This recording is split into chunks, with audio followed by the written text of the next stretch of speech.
Hello, and today we're doing an FPL preview for Game Week 27. It's a double game week. These game weeks are coming thick and fast, and it's a pretty underwhelming double game week compared to double game week 26. And that one had so much promise and not the product. We don't want to refer to Game Week 26 because obviously you'll be seeing you've probably already seen my review of it.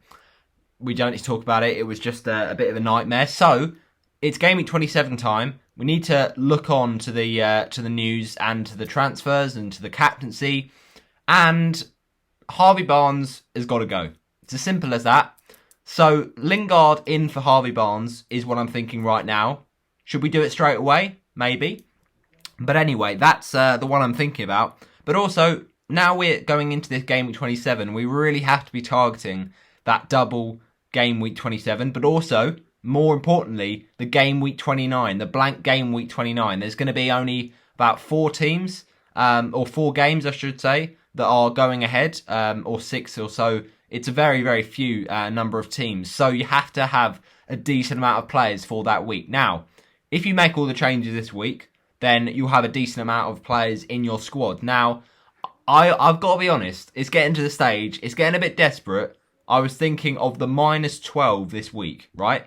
It's bold, and it's not good because, 12-point hits are not ideal. But my team is in a position right now where I could just ring the changes. So, one thing I was thinking was Reguilón in for Dyer. And we already said Lingard to Barnes. Lingard, of course, plays in 29. The issue is he doesn't play in 28.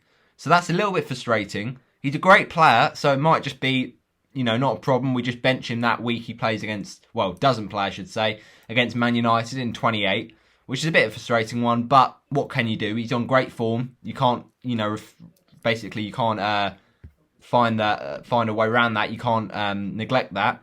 Then Son in for Salah is another one I was thinking. Now Salah, yes, people will say, oh, you've got to keep Salah. But my team's not as easy as that, right? At one point in this season, I want to make way for Kevin De Bruyne. I know you'll say, oh, he's not been that good. And maybe you could say KDB right now is not worth it. He's only just come back. He's not getting loads of goal involvements. He gets more assists than he does goals, let's be honest.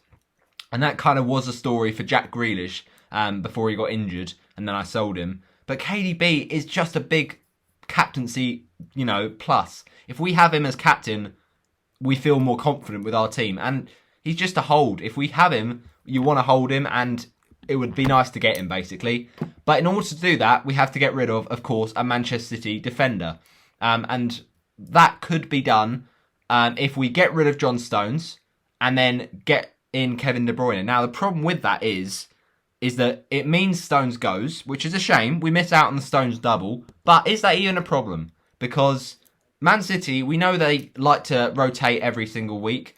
And especially in these double game weeks, 2 back-to-back home games, we see Laporte come in for John Stones. And to be fair, whenever that happens, it seems that Man City don't keep clean sheets. But anyway, he seems to like doing that. So Stones is not nailed on. Whereas RÚBEN DÍAS is playing the minutes, even when Stones isn't playing. So we've got Diaz to get the clean sheet points, if there are any. They are tough games against Man United. Southampton is the one you really want there, but ultimately that Man United one could even be a clean sheet because we know that all these top 6 games with United are always 0-0. Most of the top 6 games anyway, full stop. But ultimately, we miss out on the Stones double, but it allows us to get another double, and that is for KDB. Oh, Kevin De Bruyne.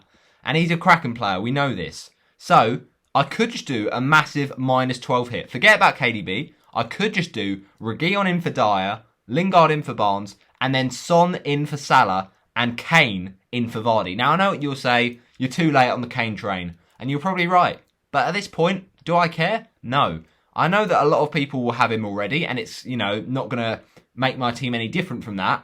But it's Harry Kane, and he's plays in 29. Jamie Vardy, who I thought was going to be absolutely brilliant. Then Barnes gets injured, and he's got a lack of service.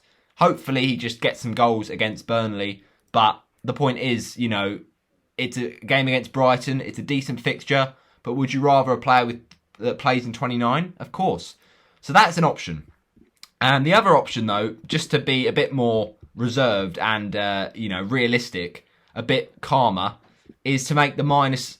Actually, it's another minus 12. So either way, I think we're probably going to be in trouble. But no, it probably will be a minus 8 if we're honest. And we did a minus 8 the last double game week, so it's not going to massively impact our rank. So minus 8 to minus 12 is what we're looking at.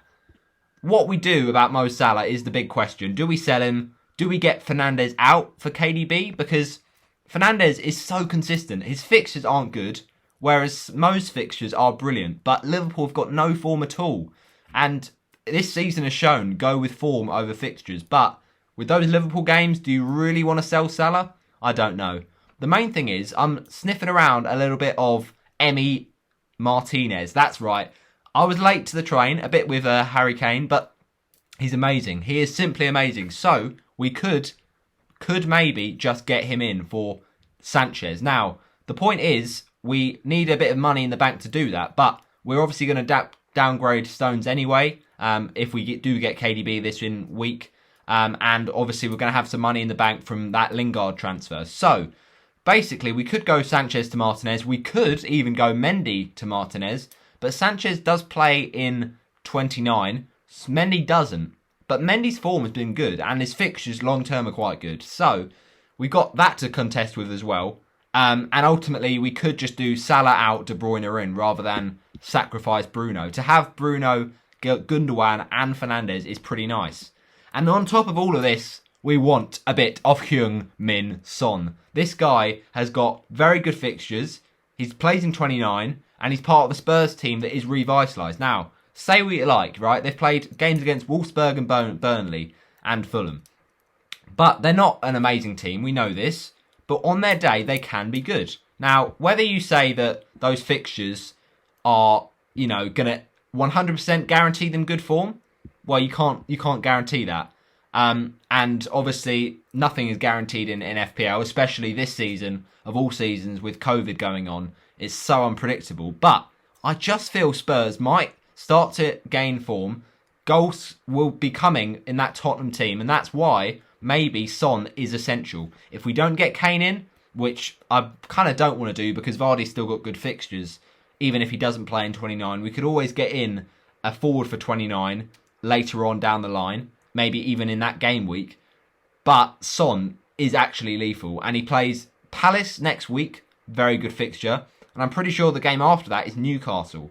Lovely. So ultimately, Spurs is interesting right now. Do we go on to all of their players, or do we just sit with what we've got? And that midfield that we've got right now is Barnes, Salah, Gundogan, Fernandes, RAPHINHA. It's going to be difficult to decide, but there's a lot of options. We've got to find out the best possible outcome. And who is the best Barnes replacement? We'll never know until the game week ends for game week 27. But let's reset the transfers. Let's not do anything yet. And let's talk through my team for you this week. Right, to start off with, in goal, it's going to be Edouard Mendy. Now, I could easily play I could easily play Robert Sanchez.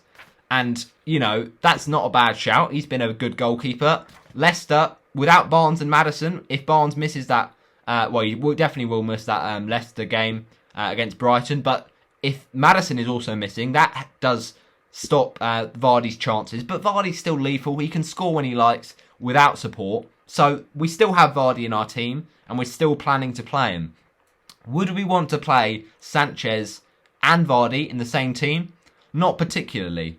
And also that's the thing that I'm thinking about by benching Dominic Calvert-Lewin this week. Now, it's not locked in, alright? I might put in Calvert-Lewin at the last minute because it's Calvert-Lewin. But Mendy is in such good form. Chelsea defensively have been so strong. It just seems silly to play Calvert-Lewin when a blank could very much be on the horizon. But yeah, Mendy did so well for me, especially in that Man United game in the double game week. It's what you love to see. 3 bonus points. I'll admit, maybe, just maybe, we got lucky there. But he does make good saves, and especially that one to deny McTominay was quality. But Everton at home could be a decent fixture. Chelsea at home usually have been keeping clean sheets, even against the big teams. And yeah, we're just going to go for it, really, and try and go a bit differential. We could even, sell Mendy this week. But with Martinez, I was thinking about whether I get him this week or next week. Martinez has to come in, all right? He's just been so good. He's rising in price. Eventually, I need to get him. But whether it's this week or next, I don't know. The thing is, I've got Sanchez and Martinez both playing. If I did get Martinez in 29, would I really want two players on the team playing? Well, not really. But what if, say, I don't know, Martinez got a last-minute injury, right? And then I had my bench player to be Mendy, who didn't play. That would be a nightmare. So it does provide a bit of security to have maybe Sanchez and Martinez for that 29 fixture. I don't know. It's so far in the future, but it also is so close that it kind of feels like we should be making these transfers for 29, but also maybe it's a bad decision to. But as it stands, Mendy is in goal.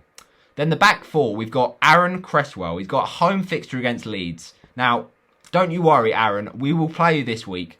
The last time that West Ham played Leeds, what did I go and do? I benched Aaron Creswell. And I played Stuart Dallas. And Dallas got like 1 point.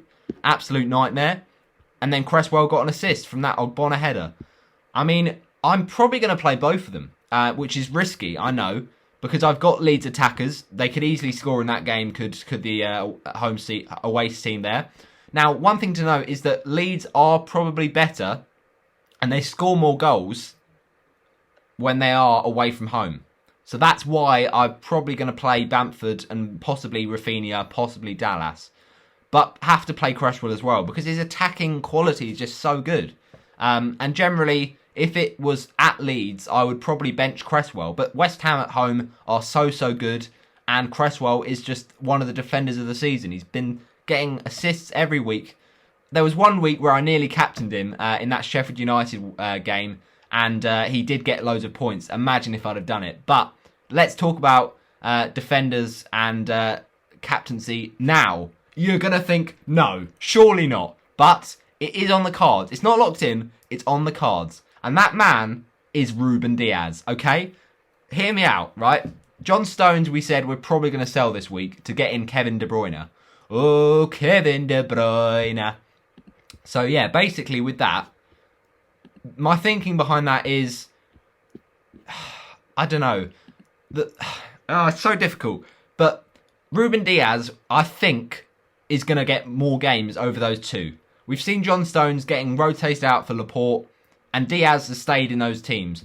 The only time Diaz missed a game, I'm pretty sure, was when he had a little stomach bug or something, a little bit of an illness, and you're not going to play that game even if you were much preferred in the team because it just isn't physically possible.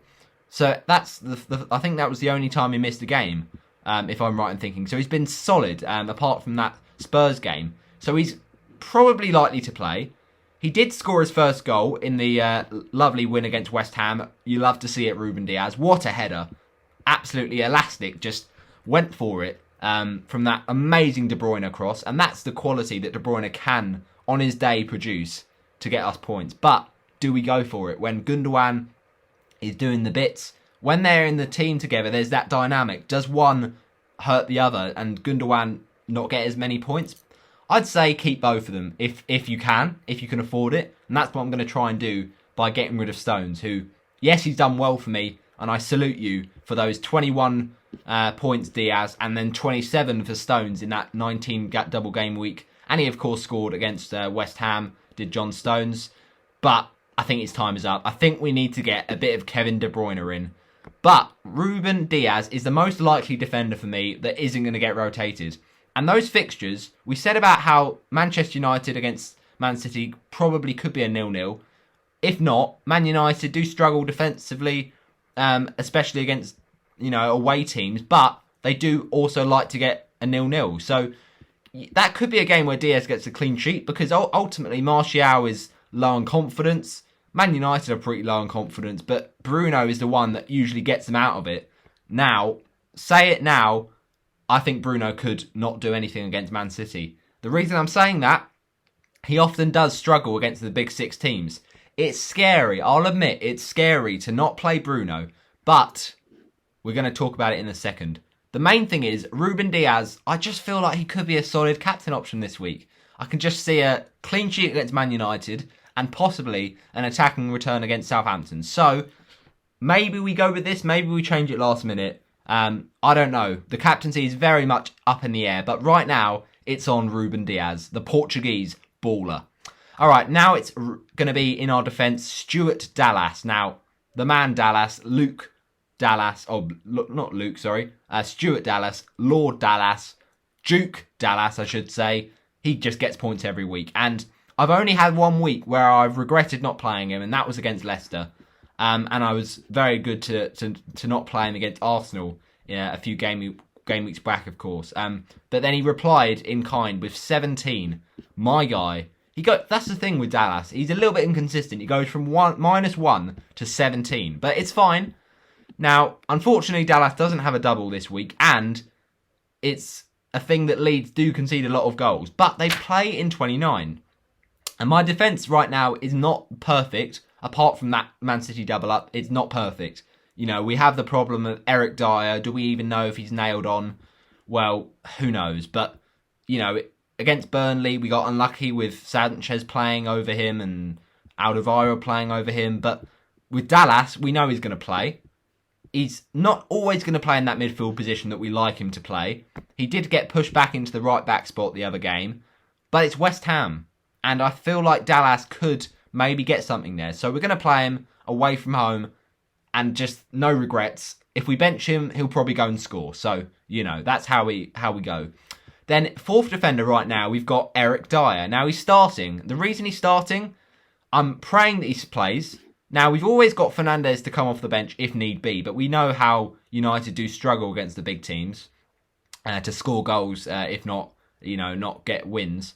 But with Dyer, he's got a fixture against Crystal Palace. Now, if he plays, the clean sheet potential there is very high. I think Zaha probably won't play, but we don't know. You know, it could be either way. But Spurs ultimately have improved defensively, and they've got some very good fixtures. That's why I brought in Eric Dyer, and also for the 29 blank game week. I just wish I'd gone with Sergio Reguilon.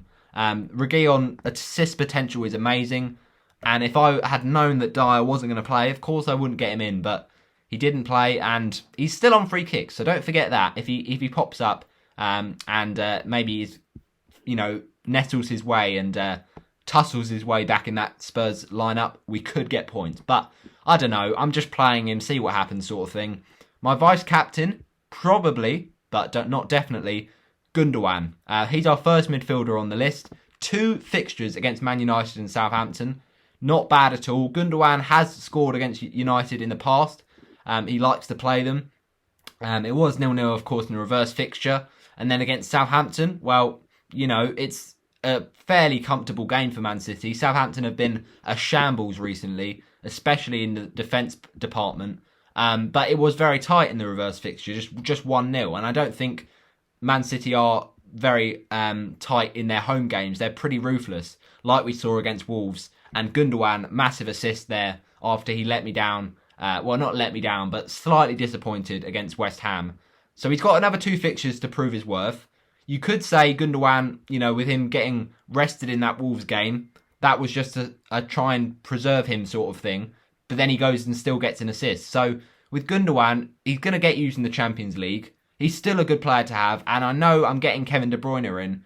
And that might maybe make Gundogan a little bit less, you know, a little bit less appealing. But he's still Gundogan, you know. He's still got so many points. And I'm still going to keep him. So, yeah. Then we've got Mo Salah. Mo Salah is probably the elephant in the room, so to speak, because we don't know what to do with him. Liverpool's fixtures are amazing, but most likely Salah is the best path for me to get Kevin De Bruyne.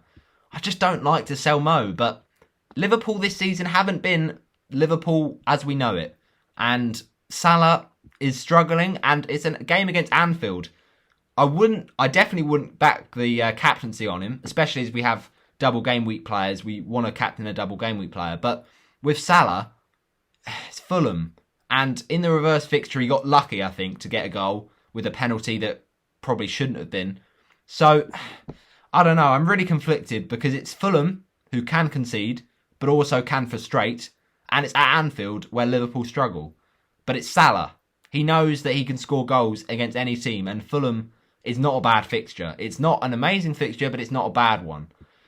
All right, then we've got Harvey Barnes right now, but obviously we know he's going to be not in my team come the end of the deadline. It's a really unfortunate one. I don't know, I just think everyone brought him in and it just was the FPL curse put upon him. But generally, I think Lingard is probably the best replacement. It's just frustrating that he doesn't play in 28, but we can always bench him. And I did have a sort of team outline that I was thinking of game week 28. Now, I don't know who I start, by the way, for game week 28 because it's in the future. But I was probably going to play. One of my goalkeepers and then have Dallas, Lingard, and then someone else on the bench. We don't know if it's going to stick like that. But the point is, we can afford to bench Lingard that week. It's just annoying that he has to not be in the team. But when a player is in such good form, do you just, take that negative that he does miss that game? Probably you do. The other ultimate chances to replace Barnes do come through the likes of Grealish. If fit, Jack Grealish is quality, and he plays in 29, but so does Lingard. And at this point, a triple up against Arsenal, though it looks a bit weird, is probably going to be alright for 29, because we're going to have Creswell, Lingard, and we might get another West Ham player. Who that is, I don't know. But yeah, there's so many options to replace Lingard. We could even go for Diogo Jota, but with Liverpool, I don't know. It's a tough one, and Jota's still not 100% fit. Now, Ademola Lookman's a decent shout, but do I really want a Fulham player when I could get a much better player? Probably. And then you've got the likes of, Saka, plays in 29. Arsenal are seeming to prioritise the Europa League, so that could be a minutes problem. He didn't start against Leicester, which is a bit worrying, but he's still a good player, and I do rate Saka. And Aubameyang, is he an option? I mean, he's expensive. We'd have to do Salah to Aubameyang, I'd imagine. We probably wouldn't be able to do Barnes to Aubameyang, but we could even sell Fernandes. But I just feel like benching Fernandes this week is probably going to be the best shout. It's Man City. It's very tough. He could even score if, say Gundogan gets dropped or Dyer gets dropped. He will come in Fernandes. But I think selling Fernandes would be pretty silly of me this week. I will so regret it if he goes and gets a massive haul. And if he, was on my bench and got a massive haul, I'd probably regret it less. So that's my thinking behind that. But yeah, it's probably going to be Lingard that takes the place of Harvey Barnes. Now, if it is Lingard, that fixture is very, very nice against Leeds. It's a very, very tempting one. West Ham score goals at home, and Lingard's on great form. You can't, ignore his form. He's a bit of a player that's turned into a bit of a laughing stock in the time he's had at Man United because he's not got the games and he scored goals against small teams. But he's still a good player, and he's just got the game time at West Ham, and he's really enjoying his football, enjoying his celebrations as well, of course. But yeah, let's see how it goes. Obviously, he loves the old saxophone, but let's see if he gets into my team. I think he probably will at this point. And then we've got RAPHINHA to wrap up the midfield starting 11. And RAPHINHA, I could easily bench him this week. West Ham, I've got Creswell, and do I want to put all my eggs in the Leeds basket? Maybe I do, but yeah, Leeds are a bit off and on. Against Southampton, they looked amazing. Then against Villa, when a lot of people backed them, and I did back them for the bench boost, and that went fairly wrong. RAPHINHA didn't deliver, but he's still so attacking, and he's still so threatening to get points. So I'm going to play him against West Ham, see what happens. And then my front two is Patrick Bamford. We said about the West Ham fixture. It's not an amazing fixture, but Bamford is very, very good. And then Vardy. Vardy against Brighton. Surely he gets points there, but we could move him on for a Game Week 29 forward in the future. So then my bench is Sanchez, Bruno Fernandes, Dominic Calvert-Lewin, and John Stones. Now, the reason John Stones, of course, is third on my bench, you ask, well, he's got 2 fixtures, but, of course, he's going to go this week. But who does he go for? It's probably going to be Kieran Clark. Now, you're thinking, why Kieran Clark? He's a bit of a cheapie, 4.5 million. He plays in 29. Newcastle defence has been improving, and I know you'll say Newcastle, they'll never be good, but listen to this. Miguel Almiron, Alan St-Maximin, both injured. So I think Newcastle now, to stay up, have to go defensive. They do that a lot, but without Callum Wilson, they've just got to stay in games. And that will give Newcastle the chance for clean sheets. Now, yeah, I do admit, Newcastle have not been exactly attractive to own this season. But a defender is at the end of the world. The fixtures certainly don't suggest bad points. West Brom, Villa, Brighton. All right, Spurs, but we can look past that. I could always bench, of course, Kieran Clark that week. And then Burnley. Yeah, not bad at all. The fixtures after that are terrible, I'll admit. But this is a nice little run, maybe, to own a Newcastle defender, even if they are a struggling team this season. They could start to turn it around and get out of that relegation rumble. And ultimately, I could always just get rid of Kieran Clark when that, run of good fixtures does turn. But I just think that's a decent shout. It saves a lot of money to get Stones out and get Clark in. And let's be honest, Clark is not going to get me loads of points, but he's still a decent option. Now, interestingly enough, Clark plays against West Brom in Game Week 27. Now, that's a very nice fixture. West Brom have been improving, but it's still a very good fixture. And would I play one of maybe Clark over Dyer, or Clark over Dallas, or Diaz, or Creswell? Well, we've already mentioned the quality of attacking for Creswell, Diaz, and Dallas. And I wouldn't want to bench one of those three defenders. Dyer is a difficult one. We might have to make a last-minute decision with that, whether it's Dyer or whether it's Kieran Clark. But ultimately, I think that one of those defenders is going to be third on the bench, because I think most of the time you have to back the attacker. I'm more confident with backing Bruno. I know I said back the attacker, but Bruno gets points from midfield, and Man City, yeah, it's tough, but it's still Bruno. And Calvert-Lewin, tough game against Chelsea, could easily, make me regret benching him by scoring in that game. He did get an assist in the reverse fixture, but I just think that Chelsea defence is so good. And if I do get Martinez, it probably won't be this week, because Mendy, I don't know, I just feel like he's on form, and Calvert-Lewin hopefully does do nothing. So that's my lineup. Sanchez, Fernandes, Calvert-Lewin, Stones is on the bench right now. So let's make our transfers ahead of this deadline. Don't forget, guys, the deadline is very fast approaching. It's 11 o'clock today. So, yeah, I don't know. I've got 0.3 in the bank. We're probably just going to make the changes we said. So, I don't want to do it, but it's probably going to be our -8, because that's just what we have to do. So, Lingard goes. Lingard comes in, I should say, for Harvey Barnes. That was not what I meant, but anyway. Now, I probably am going to do Stones to Clark, like we mentioned, because it just makes sense. And therefore, we're going to get in Kevin De Bruyne. So, yeah, that is 3 changes. I hate to say it, but Salah, your time has run out. Your time has run out. You've just not done enough for me, mate. Okay? Like, I've waited patiently, and you've not done enough. So, the changes we've done, Stones to Clark, Barnes to Lingard, and Salah to De Bruyne. All right? So, it is now locked in for Game Week 27, and we've gained another double Game Week player and got 2 Game Week 29 players. And that is, of course, Clark and Jesse Lingard. So, hopefully those changes work as the -8 for 27. Thanks for watching this FPL preview. I'm hoping that I'll get loads of points. We really don't know. But we've now got to touch on captaincy.